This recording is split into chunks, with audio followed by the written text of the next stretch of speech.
एक रघु नाम का नाई रहा करता था जो कि लोगों की मालिश, दाढ़ी और बाल काटकर अपने दिन का गुजारा किया करता था। वो अपने दिन में खाली इतने ही कमा पाता था जिससे कि वो अपना दिन का दिनचर्या कर सके। वो रोज सुबह उठकर नहाता और भगवान की पूजा करके नाश्ता करता और अपने सारे औजारों को एक थैले में बांधकर चलने लगता। और वो एक बार संतुष्ट होकर देखता था कि उसने अपने सारे के सारे औजार रखे भी हैं कि नहीं। तो फिर जब वो संतुष्ट हो जाता था तो फिर वो खुश था और वो अपने हर सामान जैसे कैंची, उस्तरा, कंघा और शीशा सारी चीज़ें लेके गांव में निकल पड़ता है और ये ऐसे बोलता है, रघु नाई आ गया, रघु नाई, रघु नाई आ गया, रघु नाई, रघु नाई आ रहा, आ जाओ भैया बाल कटा लो, ऐसे बोल के वो चलता था। और वो एक पेड़ के नीचे बैठ जाया करता था और गांव के लोग वहीं पर आके उससे बाल अपने हजामत करवाया करते थे। आप लोग ये कह सकते हैं कि वो ही रघु की एक छोटी सी बाल काटने की दुकान थी। और एक बार वो यूं ही बैठा हुआ था और तभी गांव का एक आदमी उससे आगे कहता है कि अरे रघु, तुम यहाँ पे क्या कर रहे हो? सरपंच जी तुम्हें कब से ढूंढ रहे हैं, जल्दी जाओ, वो बहुत गुस्से में है। तो फिर वो कहता है, हाँ ठीक है, मैं जल्दी जा रहा हूँ। तो फिर वो तो फिर वो अपने सारे के सारे सामान देखता है और रख लेता है अपने वापस से थैले में और वो जल्दी जल्दी भाग के जाने लगता है। और फिर वो रास्ते में सोचता है कि आज तो सरपंच जी की चंपी बाल काट के दाढ़ी बना के अच्छे पैसे कमाऊंगा और उससे कुछ नए कपड़े खरीद लूंगा। और फिर वो जल्दी सरपंच जी के घर जाता है। तो फिर सरपंच जी उससे कहते हैं, ए रघु, तुझे इतनी देर कैसे हो गई? तू जल्दी नहीं आ सकता था क्या? देख सर पे चूड़ियों ने घोंसला बना लिया है, जल्दी आ। और मूछ को पता है ना कि मूछ को हाथ नहीं लगना चाहिए। तो फिर वो डर के अपने बाल काटने लगता है जल्दी से और फिर वो बाल काटने लगता है।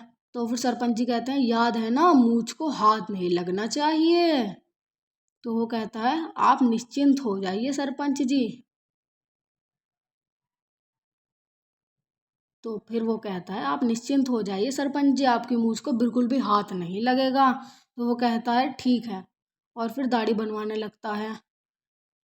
लेकिन तभी वहां पर एक मच्छर आ जाता है और वो रघु के कान का बस भिनभिनाने लगता है और वो जोर से रघु को काटता है कान पे, जिससे कि उसको दर्द होता है और उससे जो नहीं होना चाहिए था वो ही हो जाता है। उससे सरपंच जी की मूछ आधी कट जाती है।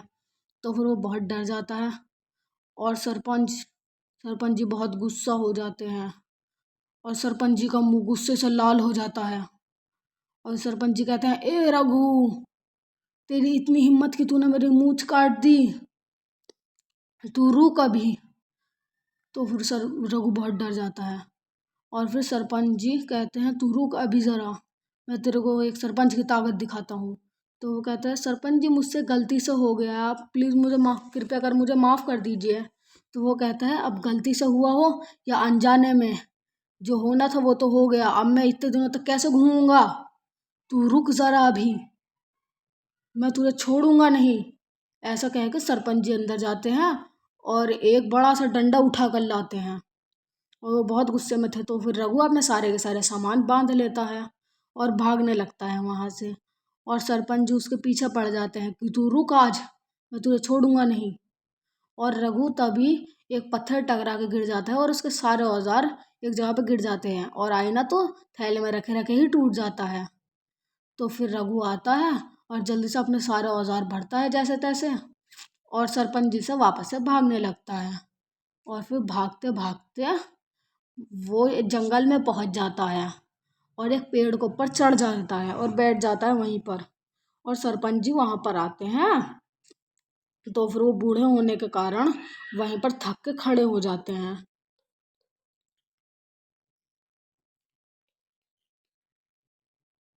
और वो वहां पर आके बैठ जाते हैं। तो फिर वो सोचते हैं कि ये कभी ना कभी तो गांव में आएगा ही, इसे छोड़ूंगा नहीं, इसे दिखाऊंगा कि सरपंच की ताकत क्या होती है और फिर ये मेरे हाथों बचेगा नहीं। इसे गांव में आने तो दो, मैं इसे बहुत मारूंगा। और इतना कहकर सरपंच जी वहाँ से अपने ही मन में बड़बड़ाने लगते हैं कि ये तो आ जाए एक बार गांव में, ये नहीं बचेगा, इसे छोड़ूंगा नहीं। और फिर सरपंच जी वहाँ से जाने लगते हैं और सरपंच जी गांव की तरफ निकल जाते हैं।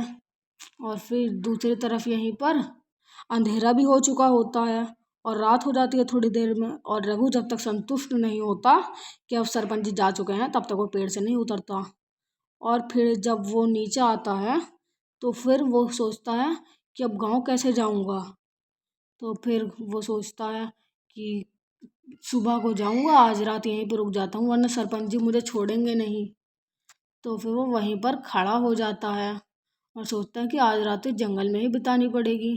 लेकिन जिस पेड़ के नीचे वो था, वो एक भूत का घर था और वो गहरी नींद में था। और एक इंसान को वहां पर देख के वो भूत बहुत गुस्सा हो जाता है और कहता है कि इसे तो छोड़ूंगा नहीं। और वो भूत या एंटी मारता हुआ रघु के सामने आ जाता है और फिर रघु से कहता है, ए रघु, तू यहाँ पर कैसे आया?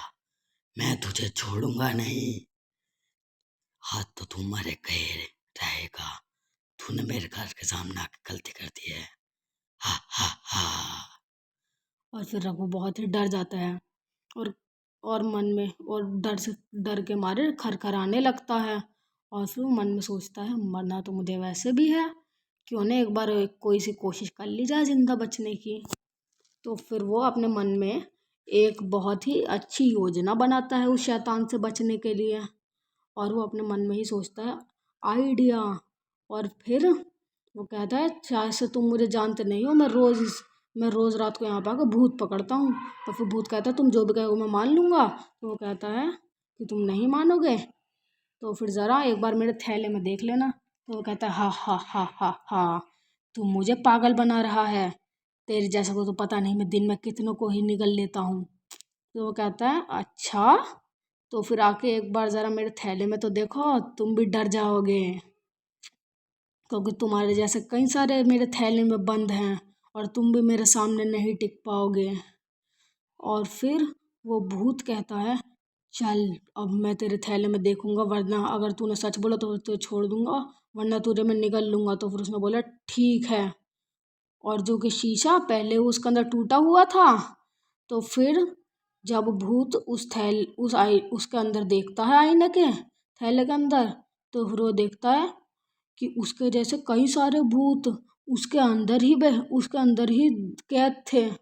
तो वो ये देख कर अच्छे डर जाता है और फिर वो देखता ही रहता है 2-3 मिनट तक उसको। और फिर वो बहुत ही अच्छे तरीके से डर जाता है। तो फिर वो सोचता है, ये तो शायद से सच बोल रहा है। तो फिर वो माफ़ी मांगने लगता है उससे।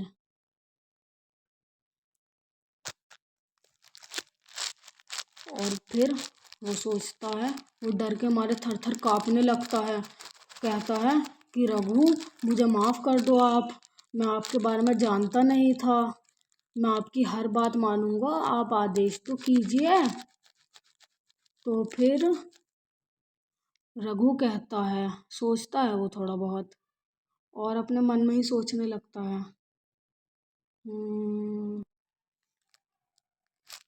और फिर वो भूत उससे विनती करने लगता है कि आप मुझे छोड़ दीजिए, मैं संतुष्ट जिंदगी जीना चाहता हूँ, मुझे इस थैले से दूर रखिए। तो वो कहता है, चलो एक शर्त पर मैं तुम्हें इस थैले से दूर रखूंगा, तुम मेरे लिए एक पोटली सोना लाओ।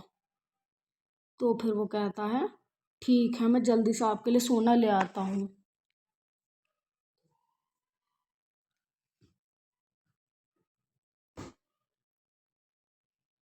और वो भूत वहाँ से जाने वाला था और वो कहता है कि जल्दी आना, और वो वहाँ से चला जाता है। और वो अगले ही क्षण वहाँ पे एक थैली लेकर आता है जिसके अंदर के सोने के सिक्के भरे होते हैं। और फिर रघु वो देख के बहुत खुश हो जाता है और वो उससे वो ले लेता है। और भूत उससे कहता है कि आप मुझे माफ़ कर दीजिए, मेरे मुंह से गलती से निकल गया सब कुछ। और फिर जब रघु उस थैली को देखता है खोल के, तो फिर उसके अंदर बहुत सारे सोने के सिक्के होते हैं। और फिर रघु ये देखकर बहुत ही खुश हो जाता है और रघु जोर से मन में सोचता है कि इससे कुछ और भी करवाता हूँ। और रघु उससे कहता है कि ये तो चलो मैंने तुम्हें छोड़ दिया, और आइंदा से जो भी इस रास्ते जाएगा तुम उसके साथ कोई छेड़खानी नहीं करोगे और एक अच्छे भूत की तरह रहोगे। माना कि तुम भूत हो, लेकिन तुम्हें भी अच्छे से रहना पड़ेगा, वरना तो फिर मैं कभी भी तुम्हें पकड़ने के लिए आ जाऊंगा यहाँ पे और फिर मैं तुम्हें नहीं छोड़ूंगा। पहले से ही तुम मुझे कुछ भी देते रहना। तो फिर भूत उससे कहता है ठीक है, मैं आपकी हर बात मानूंगा, और वो उससे विनती करके उसे छोड़ देता है।